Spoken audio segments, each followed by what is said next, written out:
দক্ষিণ চব্বিশ পরগনা জেলার কুলতলি থানার মাতলা নদী সংলগ্ন সুন্দরবনের পিছিয়ে পড়া গ্রাম শ্যামনগর ও দক্ষিণ দুর্গাপুর এলাকায় এখনও পঠন পাঠনের জন্য উপযুক্ত সরকারি পরিকাঠামো পর্যাপ্ত গড়ে ওঠেনি। বেসরকারি উদ্যোগে শ্যামনগরের আদিবাসী পাড়ায় স্থানীয় বাসিন্দা কমল কৃষ্ণ মণ্ডল 2001 সালে একটি প্রাথমিক বিদ্যালয় গড়ে তোলেন।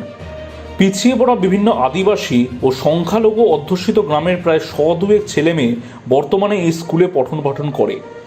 প্রতি বছর ভালো ছাত্রছাত্রী এখান থেকে পাশ করে বিভিন্ন বড় স্কুলে যায়, অনেকে চাকরিও পেয়েছে ভালো, কিন্তু স্কুলটির বিশেষ উন্নতি হয়নি। কমল কৃষ্ণবাবু বলেন তিনি নিজেই জমি দান করেছিলেন, আর তার মেয়ে এবং তার আত্মীয়রা কেউ বিনামূল্যে আবার কেউ ন্যূনতম পারিশ্রমিক নিয়ে শিক্ষকতা করেন। সরকারিভাবে কোনো সহযোগিতা তারা পান না। স্বাভাবিকভাবে শিক্ষকদের বেতন সেভাবে দেওয়া যায় না। যে ন্যূনতম বেতন দেন তা নিজের এবং স্থানীয় মানুষের থেকেই চাঁদা তুলে বা নিজের রোজগার থেকেই তা দিতে হয়। স্কুলের পরিকাঠামো তাই অর্থের অভাবে উন্নত করা যায়নি। স্কুলের পাকা মেঝে নেই, একটু বৃষ্টি বা বন্যায় মাটির মেঝেতে জল ঢুকে যায়। গত সপ্তাহেও অল্প ঝড়েই অ্যাসবেস্টসের চাল ভেঙে গিয়ে ক্লাসরুমের মেঝে জলমগ্ন হয়ে পড়ে। কয়েকটি বসার বেঞ্চ জোগাড় করা গেছে মাত্র।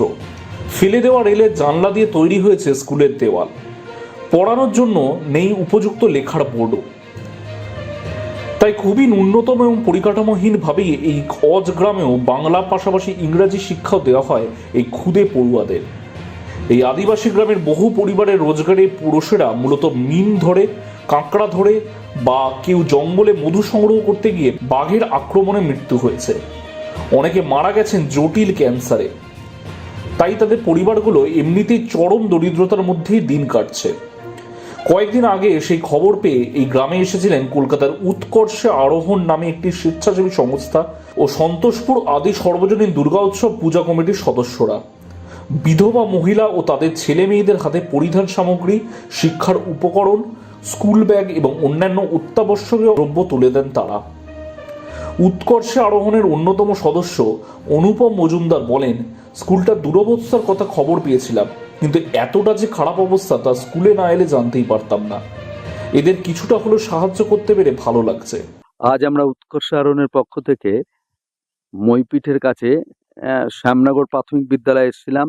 এখানে এসে দেখলাম এখানকার ছোট ছোট শিশুরা তাদের কাছাকাছি একমাত্র প্রাথমিক বিদ্যালয় কিভাবে তারা পড়াশোনা করে।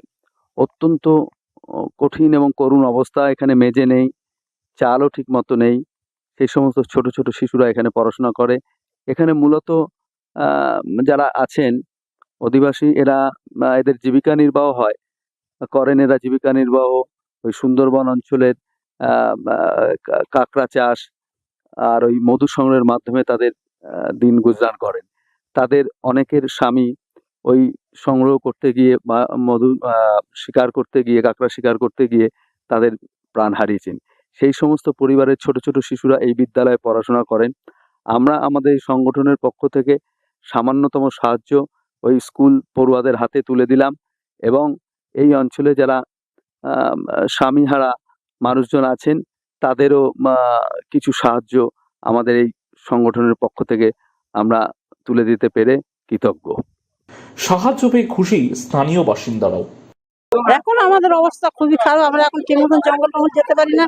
আর তাছাড়া আমাদের যে গার্জেন সে তো কোনো কাজই করতে পারে না, কোমর টোমর সব পড়ে গেছে। আমরা কোনো রকম মিন টিন ধরি, তারপরে মাছ টাছ ধরি, জাল টাল বসাই, কোন রকম আমাদের চলে যায়। স্বামী মারা গেছে, ব্লাড ক্যান্সারে মারা গেছে। যা ছিল তো ওই স্বামীর পিছনে শেষ করে দিয়েছে। এবার খুব কষ্টে সংসার চলে। ছেলে একটা, ছেলেরও ভারী অসুখ আছে, হার্টের রোগ। এখন খুব কষ্ট। ওই যেটা বিধবা ভাতা ঢুকে 1000 করে ওইটা পায়। ক্যামেরায় কার্তিক চন্দ্র নস্করের সাথে কিংশুক চক্রবর্তী, এটিএন বাংলা, কলকাতা।